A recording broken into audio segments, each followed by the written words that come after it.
Assalamualaikum warahmatullahi wabarakatuh. Kali ini kami akan menjelaskan tentang interferensi gelombang. Kelompok kami beranggotakan 4 orang. Yang pertama Nuraini Sulistiawati, yang kedua saya Panji Setianugroho, ketiga Rizky Tamira Latifa, yang keempat Sasna Syifa Adriana.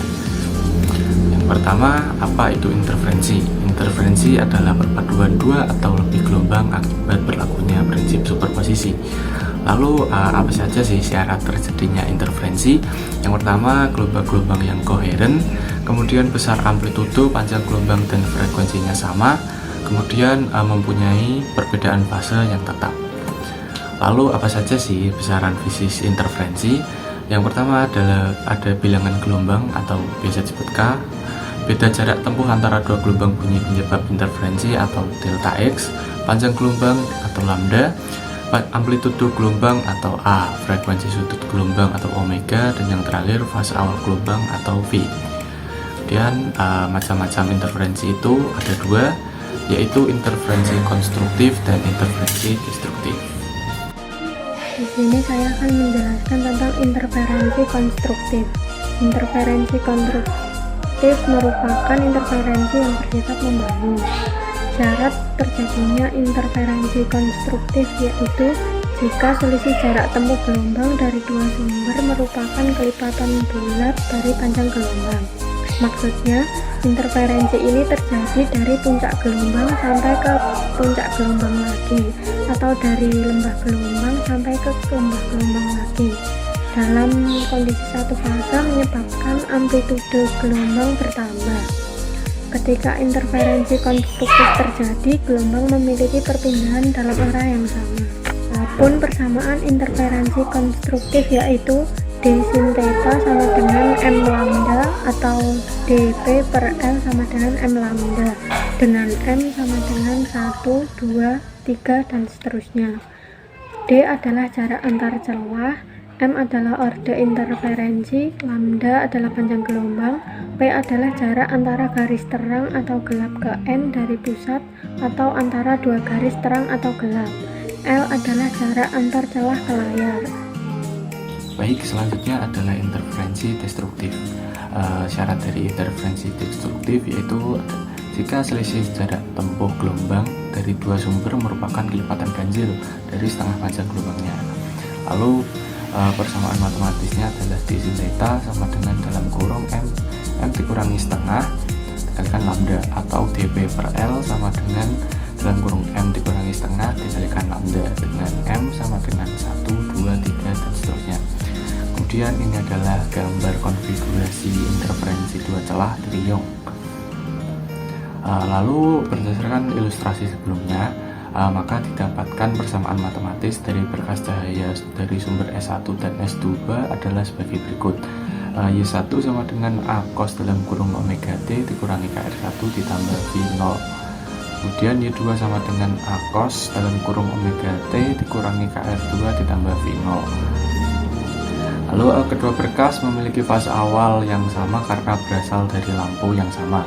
Dua berkas hanya berbeda dalam jarak tempuh, maka dari itu dapat dituliskan gelombang dari sumber kedua sebagai berikut, yaitu Y2 sama dengan A cos dalam kurung omega T dikurangi KR2 ditambah V0 ditambah K delta R, di mana delta R itu sama dengan R1 dikurangi R2 yang merupakan selisih jarak tempuh cahaya dari sumber S1 dan sumber S2. Kemudian pada jarak yang sangat jauh dari celah, garis-garis dari kedua celah ke satu titik P di layar akan hampir sejajar dan perbedaan lintasan kira-kira d sin theta. Dengan demikian terdapat interferensi maksimum pada suatu sudut yang diberikan oleh d sin theta sama dengan n lambda, dengan n-nya sama dengan 0, 1, 2 dan seterusnya. Lalu persamaan interferensi minimum adalah d sin theta sama dengan dalam kurung m ditambah setengah dikalikan lambda dengan n-nya sama dengan 0, 1, 2 dan seterusnya. Untuk sudut yang kecil yang diukur di sepanjang layar rumbai terang ke N, jarak di antara dua rumbai terang berurutan diberikan oleh persamaan Yn sama dengan N lambda L per D. Kemudian jarak dua terang atau dua gelap berurutan, jika N-nya sama dengan 0 maka Y sama dengan 0, Y nya sama dengan lambda L per 2D. Kemudian jika n-nya sama dengan 1, maka y-nya sama dengan lambda L per D, atau maka y sama dengan 3 lambda L per 2D. Lalu jika n-nya sama dengan 2, maka y-nya sama dengan 2 lambda L per D, atau y sama dengan 5 lambda L per 2D. Kemudian delta y-nya sama dengan lambda L per D. Kemudian jarak gelap ke terang berurutan adalah delta y sama dengan y0g dikurangi y0t sama dengan y1t dikurangi y0g sama dengan y1g dikurangi y0t, dan seterusnya. Kemudian delta y sama dengan lambda L per 2D. Persamaan gelombang cahaya dari S1 dan S2 di titik P pada layarnya adalah E1 dalam kurung RT sama dengan E0 E pangkat 1 E pangkat I dalam kurung KR1 dikurangi omega T ditambah V1. Kemudian E2 dalam kurung RT sama dengan E0 E pangkat I dalam kurung KR2 dikurangi omega T ditambah V2. Kemudian superposisi di titik P nya adalah E sama dengan E1 ditambah E2. E dalam kurung RT sama dengan E0 dalam kurung E pangkat I dalam kurung KR1 dikurangi omega T ditambah V1 dijumlahkan dengan E pangkat I dalam kurung KR2 dikurangi omega T V2.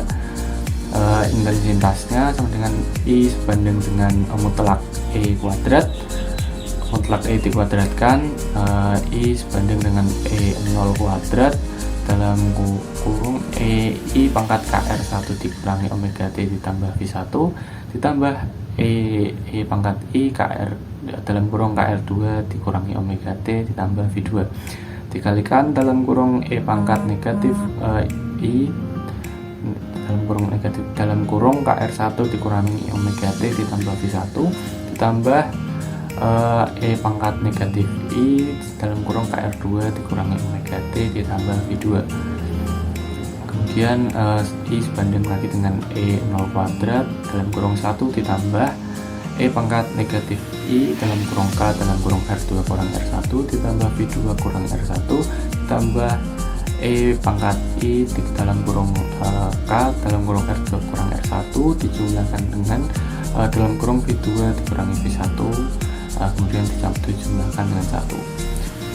Lalu I sebanding E0 kuadrat dalam kurung 2 ditambah E pangkat negatif I dalam kurung K dalam kurung R2 kurangi R1 ditambah V dalam kurung V2 dikurangi V1 dijumlahkan dengan E dipangkatkan I dalam kurung K dalam kurung R2 dikurangi R1 ditambah V2 dikurangi V1. Demikian I sebanding dengan E0 kuadrat dalam kurung 2 ditambah 2 cos theta dengan tetanya sama dengan K dalam kurung R2 dikurangi R1 ditambah V2 dikurangi V1. Karena I0 sebanding dengan I mutlak E0 kuadrat atau sebanding dengan E0 kuadrat, maka I nya sama dengan 2 I0 dalam kurung 1 ditambah cos theta sama dengan cos 2 dalam kurung theta per 2 sama dengan 2 cos kuadrat theta per 2 dikurangi 1. Kemudian I sama dengan 4 I0 cos kuadrat dalam kurung K delta R per 2 dijumlahkan dengan delta V per 2 dengan theta sama dengan K dalam kurung R2 dikurangi R1 dijumlahkan dengan dalam kurung V2 dikurangi V1 sama dengan K delta R ditambah delta V. Kedua gelombang dari sumber yang sama, delta V sama dengan 0, maka I sama dengan 4 dikalikan I0 cos kuadrat dalam kurung K delta R per 2. Kemudian simpangan di titik pengamatan yang dihasilkan oleh masing-masing sumber adalah Y1 sama dengan A cos dalam kurung delta T dikurangi KR1 ditambah V0, dan Y2 nya sama dengan A cos dalam kurung omega T dikurangi KR2 ditambah V0 sama dengan A cos dalam kurung omega T dikurangi KR1 ditambah V0 ditambah K delta R. Kemudian Y3 sama dengan A cos dalam kurung omega T dikurangi KR3 ditambah V0 sama dengan A cos dalam kurung omega T dikurangi KR1 ditambah VE0 ditambah 2 K delta R. Kemudian YN sama dengan A cos dalam kurung W omega T dikurangi KR1 ditambah VE0 ditambah dalam kurung N dikurangi 1 dikalikan K delta R. Y sama dengan Y1 ditambah Y2 ditambah dan seterusnya sampai dengan YR. Selanjutnya adalah cincin Newton. Apa sih cincin Newton itu? Cincin Newton adalah pola interferensi pada suatu tipis udara yang berupa lingkaran-lingkaran garis gelap dan terang yang sepusat. Nah, interferensi cahaya yang dipantulkan oleh permukaan cembung lensa dengan sinar yang telah menembus lapisan udara akan dipantulkan kembali oleh permukaan bagian atas kaca paralel. Syarat-syarat terjadinya maksimum adalah 2D sama dengan M ditambah setengah dikalikan lambda dengan M sama dengan 0, 1, 2, dan seterusnya. Maka akan didapatkan persamaan matematis D sama dengan R besar dikurang akar R besar kuadrat dikurang R kecil kuadrat sama dengan R besar dikurang R kurung buka besar 1 dikurang kurung buka kecil R kecil per R besar kurung tutup kecil kuadrat kurung tutup besar pangkat setengah. Dengan syarat jika R kecil per R besar lebih kecil dari 1, maka bagian dalam kurung besar dapat diuraikan menjadi teorema binomial, yaitu sebagai berikut. D sama dengan R besar dikurangi R besar kurung buka besar 1 dikurang setengah R kecil per R besar kuadrat ditambah titik-titik. Nah, nanti akan kita dapatkan persamaan yaitu R kecil kuadrat per 2R. Maka dari sini dapat dituliskan persamaan matematis dari jari-jari cincin terang yaitu R kecil sama dengan akar dari M ditambah setengah dikalikan lambda R besar dengan M 0, 1, 2, dan seterusnya. Selanjutnya adalah interferometer Michelson. Apa sih interferometer itu? Nah, interferometer adalah alat yang digunakan untuk mengukur panjang atau perubahan panjang dengan ketelitian yang sangat tinggi berdasarkan penentuan garis-garis interferensi. Nah, karena keduanya berasal dari satu titik sumber P yang sama, maka keduanya saling koheren dan dapat berinterferensi. Interferometer dapat digunakan untuk mengukur perubahan panjang dengan menghitung banyaknya garis interferensi yang melalui medan pandangan ketika cermin M2 digeser. Perhatikan ilustrasi berikut. Pada ilustrasi berikut, jika material transparan dengan tebal L dan indeks bias N disisipkan pada jalur optik N1, maka akan kita dapatkan persamaan matematis dari jumlah gelombang sebelum ada material yaitu NA sama dengan 2L per lambda. Lalu jumlah gelombang setelah ada material adalah NM sama dengan 2Ln per lambda. Nah, dari kedua persamaan tersebut akan kita temukan persamaan matematis dari selisih jumlah gelombang yaitu NM dikurang NA sama dengan 2Ln per lambda dikurang 2L per lambda sama dengan 2L per lambda kurung buka N-1 kurung tutup. Selanjutnya di sini kita akan membahas mengenai soal dari materi yang telah disampaikan oleh rekan saya sebelumnya. Soal yang pertama, dua celah yang berjarak 1 mm disinari cahaya merah dengan panjang gelombang 6,5 dikali 10 pangkat min 7 meter. Garis gelap terang dapat diamati pada layar yang berjarak 1 meter dari celah. Hitunglah jarak antara gelap ketiga dan terang pusat, serta jarak antara terang kedua dengan garis terang keempat. Nah, langsung kita jawab. Tadi diketahui D-nya itu 1 mm, itu sama dengan 10 pangkat min 3 meter. Lalu lambdanya itu 6,5 kali 10 pangkat min 7 meter. Dan L-nya 1 meter. Terus untuk yang pertama, kita mencari jarak antara gelap ketiga dan terang pusat dengan menggunakan persamaan YD per L sama dengan M ditambah setengah lambda. Untuk mencari Y-nya, itu didapatkan persamaan M ditambah setengah dikali lambda L per D. Y sama dengan 2 ditambah setengah dikali 6,5 kali 10 pangkat min 7 dikali 1 per 10 pangkat min 3. Dapatkan Y-nya 16,25 dikali 10 pangkat min 4 meter. Y sama dengan 1,6 mm.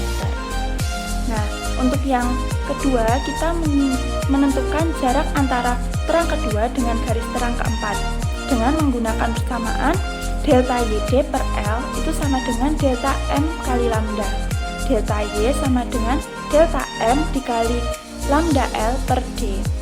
Nah, sehingga dapatkan delta Y sama dengan 4 dikurangi 2 dikali dengan 6,5 kali 10 pangkat min 7 dikali 1 per 10 pangkat minus 3. Delta Y-nya didapatkan 1,3 dikali 10 pangkat min 3 meter. Sehingga delta Y sama dengan setengah milimeter. Lanjut untuk soal yang kedua, yaitu dua gelombang yang mempunyai frekuensi, panjang gelombang, dan amplitudo sama menjalar dalam arah yang sama. Jika keduanya berbeda fase sebesar pi per 2 dan masing-masing amplitudonya 0,05 meter, hitunglah amplitudo gelombang resultannya. Nah, dari soalnya diketahui F1 sama dengan F2 sama dengan F. Lambda 1 sama dengan lambda 2 sama dengan lambda. Dan A1 sama dengan A2 sama dengan 0,05 meter. Tadi pi-nya diketahui pi per 2 sama aja dengan 90 derajat. Lalu ditanya amplitudo resultannya, AR-nya. Dijawab dari persamaan gelombang superposisi didapat persamaan amplitudo yang berupa AR sama dengan 2A cos pi per 2. Sehingga 2 dikali dengan 0,05 dikali dengan cos 45 derajat. Sehingga didapatkan 0,1 meter. Lanjut untuk soal yang ketiga, itu pada percobaan Young digunakan celah ganda berjarak 1 mm. Diketahui jarak celah ke layar 2 meter, celah dikenai cahaya monokromatik dengan panjang gelombang 1,2 dikali 10 pangkat min 6 meter. Tentukan jarak antara pola gelap ketiga dan pola terang kedua pada layar. Nah, dari soal diketahui D-nya itu 1 mm, itu sama dengan 10 pangkat min 3 meter. Lalu lambdanya diketahui 1,2 dikali 10 pangkat min 6 meter dan L-nya tadi diketahui 2 meter. Nah, kita langsung mencarinya pola gelap ketiga dengan terang pusat. Kita cari terlebih dahulu dengan menggunakan persamaan N plus setengah dikali lambda itu sama dengan D dikali Y per L. Nah, sehingga didapatkan Y-nya itu 3 ditambah setengah dikali 1,2 dikali 10 pangkat min 6 dikali 2 per 10 pangkat min 3. Y sama dengan 8,4 kali 10 pangkat min 3 meter, sehingga didapatkan 8,4 mm. Lalu untuk cara yang kedua itu kita menentukan pola terang kedua dengan terang pusatnya dengan menggunakan persamaan N dikali lambda itu sama dengan D dikali Y per L. Y-nya 2 dikali 1,2 dikali 10 pangkat min 6 dikali 2 per 10 pangkat min 3. Sehingga didapatkan Y-nya 4,8 dikali 10 pangkat min 3 meter. Itu sama dengan 4,8 mm. Lalu kita menentukan jarak antara pola gelap ketiga dengan pola terang kedua, yaitu delta Y sama dengan Y3 dikurangi Y2. Tadi kan yang ditanyakan gelap ketiga dan pola terang kedua, jadi Y3 dikurangi Y2. Itu didapatkan delta Y sama dengan 8,4 dikurangi dengan 4,8, sehingga didapatkan delta Y-nya itu 3,6 mm. Lanjut untuk soal yang ketiga atau soal yang terakhir, dua buah gelombang merambat dengan simpangan Y1 0,04 sin 2πx ditambah 10 pt, dan Y2 nya itu 0,04 sin 2πx dikurangi 10 pt, dengan Y dan X dalam satuan meter dan T dalam satuan sekon. Tentukan yang pertama berapakah amplitudo superposisi dari gelombang tersebut jika diketahui X-nya itu 1/12 meter. Lalu yang kedua, berapakah nilai simpangan superposisi dari gelombang tersebut jika diketahui X-nya 1/12 dan T-nya 1/30 sekon. Nah, tadi diketahui Y1-nya itu 0,04 sin 2πx ditambah 10 pt, dan Y2-nya diketahui 0,04 sin 2πx dikurangi 10 pt. Nah, ditanya superposisi jika X-nya itu 1/12 meter. Untuk yang kedua ditanya simpangan superposisinya jika X-nya 1/12 meter dan T-nya 1/30 sekon. Nah, langsung kita jawab. Kita menentukan dulu YS-nya, simpangan superposisinya, yaitu Y1 ditambah dengan Y2 sama dengan 0,04 sin 2πx ditambah 10 pt ditambah dengan Y2-nya 0,04 sin 2πx dikurangi 10 pt. Didapatkan 0,04 dikali 2 dikali cos 20 pt per 2 sin 4πx per 2, sehingga didapatkan 0,08 cos 10 pt sin 2πx. Lalu kita menentukan yang pertama tadi amplitudo superposisinya, yaitu 0,08 sin 2πx sama dengan 0,08 sin 2pi dikali X-nya tadi diketahui jika X-nya itu 1/12, jadi dimasukkan 1/12 sehingga didapatkan 0,08 sin 1/6pi sama dengan 0,04 meter.